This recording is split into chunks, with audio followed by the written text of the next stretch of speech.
What's up, future Shredlords? Welcome back. Death to the Fingers. Thought we could do this fun little video here on some music news. Starting off, obviously, the Brent Hinds stuff. Wow. Man, that's a loss, that one. Such a unique voice in the music scene. You know what I mean? Mastodon basically held their own territory. And I remember getting into them because of, Brand Daler, the drummer, because he plays with Today is the Day. I was really big into Temple of the Morning Star, and then Eyes of God, then finally getting into like Kiss the Pig and This Machine Kills Fascists. Those are some really, really experimental metal albums that just push the envelope, but Temple of the Morning Star particularly is just out there, and Brand's playing is just so ferocious. You don't forget it. And I remember somebody was like, oh, you should check out this Blood and Thunder by this band Mastodon. And I was like, okay. And I threw it on, and I was like, that drumming, you know what I mean? Those fills, they are just unmistakable. So I was just went to look at the liner notes from Today's Day and look at the liner notes from the Mastodon album. I'm like, oh my God, this is awesome. So it's a really sad day, honestly, because they were such a killer voice. And I actually wasn't too impressed with Blood and Thunder, but then on a whim, I was shopping one day, you know, dumpster diving, if you will, with respect to CDs.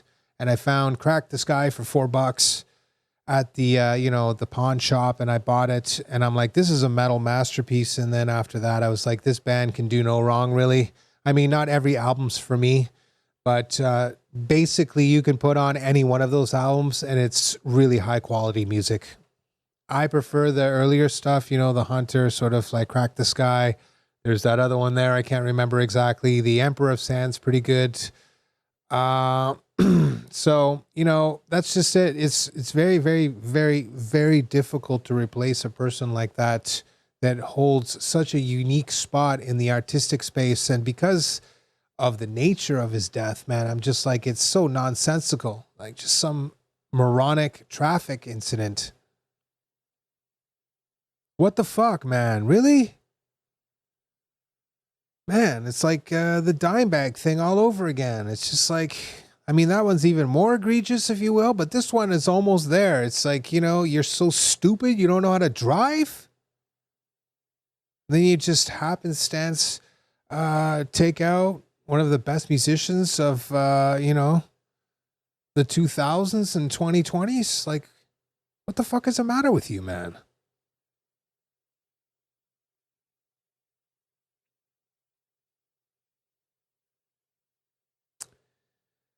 That sucks.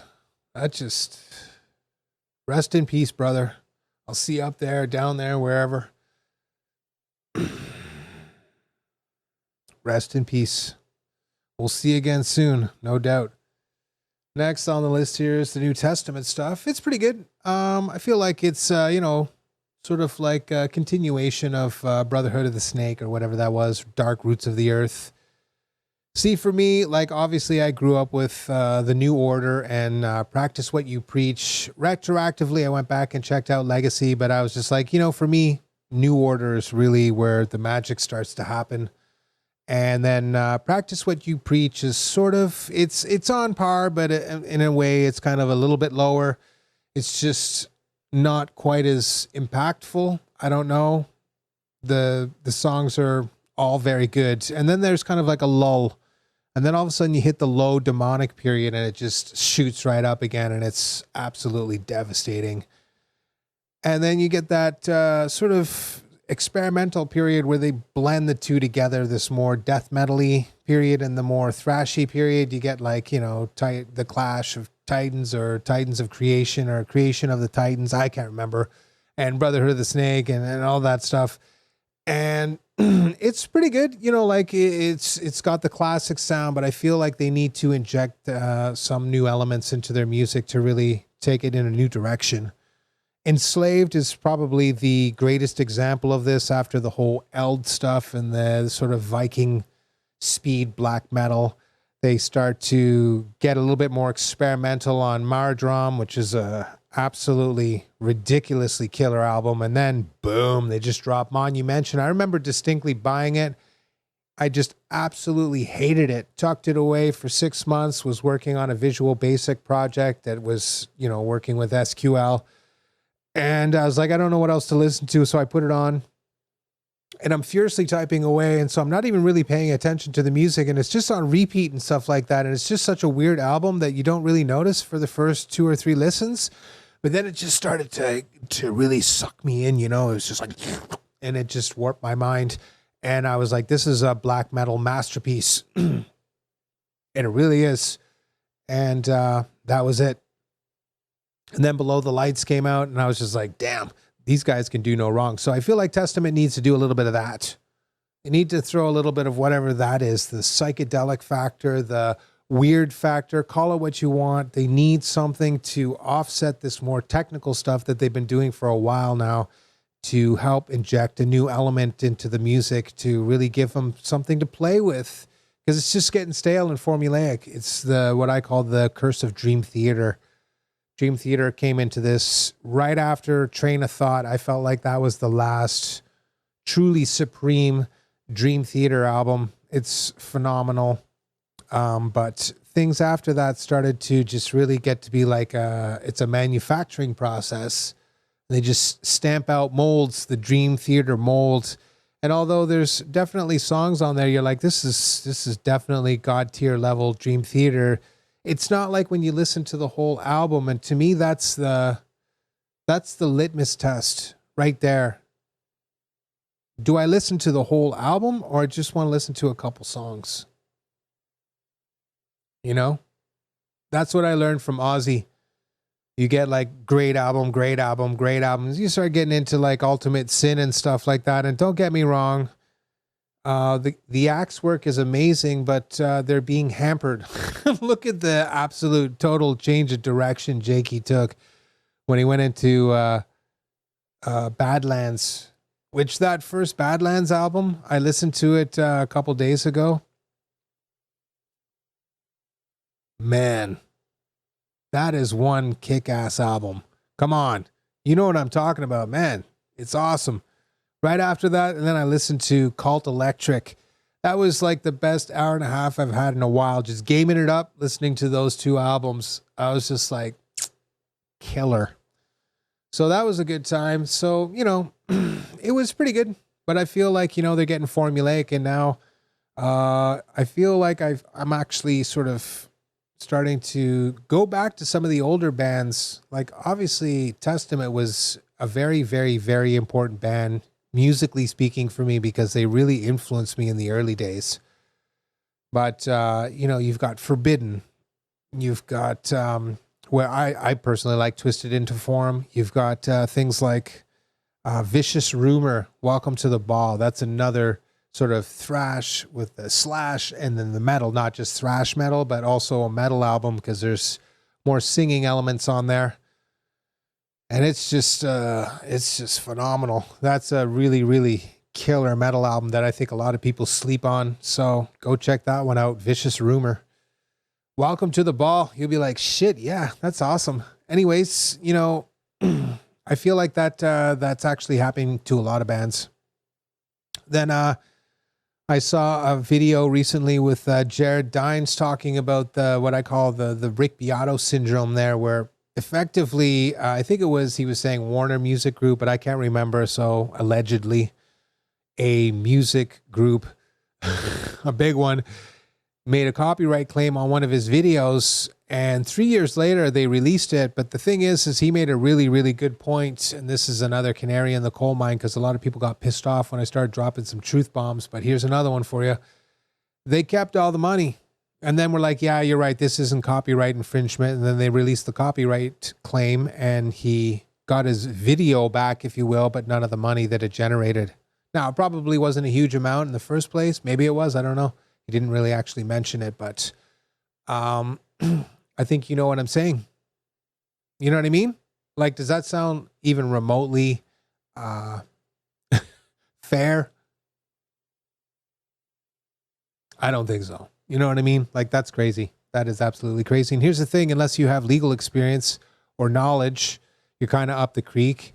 And the next one is of course, it's not even worth fighting if you have to hire a lawyer, because they'll be able to easily hire a lawyer and you'll probably lose.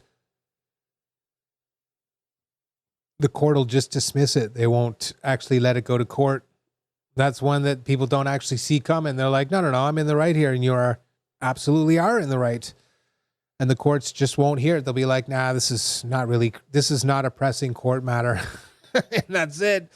Make up some stupid reason and they just throw your lawsuit out because they can. It's really sad. Right. So, I mean, that's just another sort of one of these really messed up situations where you should understand that the music industry is a million times more predatory than what it was in the 1990s. And that was probably one of the worst periods where they were just fleecing people from the shirt from their backs. Man, they just take everything. I'll never forget this interview I watched. This was from a chick that was doing it from 2008 or 10-ish. And she had like a 10-year career and was very successful, charting songs, doing tours, everything. By 10 years, she had no money in the bank and was like $500,000 in debt. She had to declare bankruptcy, sell off a whole bunch of clothes and stuff like that. She got designer clothes, right, to try to make amends on her debts and stuff like that. And just, it ruined her. It ruined her. And I'm like, listen, buyer beware and all the rest of that stuff. But still, does that sound normal? Like, this person was successful. They were feted. They're like, yeah, this is a great artist. Put them in debt by $500,000. You ever notice that? Oh, we need doctors. Okay, it costs $500,000 to become a doctor. Any of these jobs that basically pay an insane amount of money, it costs an insane amount of money to actually get there. And either way, you end up being a debt slave. It's just the strangest thing. Join a record company, become a debt slave. Do it on your own. Charge it up on your credit cards. Debt slave. Take a loan from the bank. Debt slave. It's just... That's why I keep telling people from the bottom of my heart, just do it because you love music, man. And then just put it out on the internet. And if you get fortunate or whatever it is, somebody will pick it up and it'll go viral. And Bob's your uncle. It's good to go. But, don't think for a second that you're going to be able to go back to the old ways and we're just going to be touring the country and everything's going to work out and all the rest of that stuff. Nah, no, man. It's basically, this is it. Game over. Within the next 2 years, you're going to see a massive contraction of the live scene. The Stones gone. All the other big metal bands gone. People like Beyonce, Jay-Z, all these big rappers gone. Katy Perry won't tour again. I guarantee it, because she got basically ripped apart. Taylor Swift will do one more super world tour to make another $1 billion and be like, I'm done. I would, you know what I mean? Ride that wave right to the bitter end and then just jump off on the beach and walk off with the Mai Tai. Why not? I mean, look, you can hate on Taylor's music. I hate on it all the time. But as far as her business acumen is concerned, and I don't mean her intelligence level, I just mean how she played the system masterfully to become a billionaire. Music, Iris.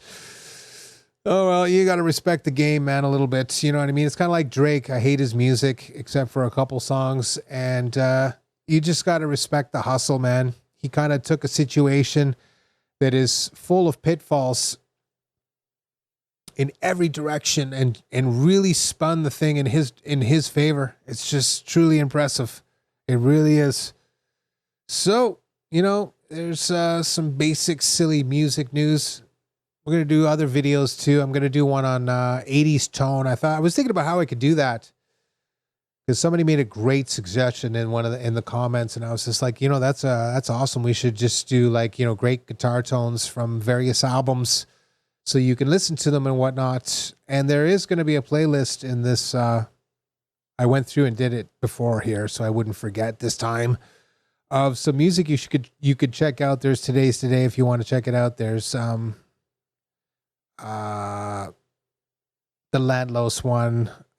There's going to be the Ahab one. If these are available, I'm just kind of saying them right now. I'm thinking about these ones off the top of my head, so I'll have to check to make sure that they're on YouTube. If they're not, which they most likely are, but if they're not, I apologize. I told you something, but you can go check them out yourself, of course. Just go check out And really, as a parting word, just in general, always be interested in music, always be looking for new things. It just keeps your mind fresh and keeps everything else fresh too. And that's just a sort of a very good ethos, if you will, to maintain.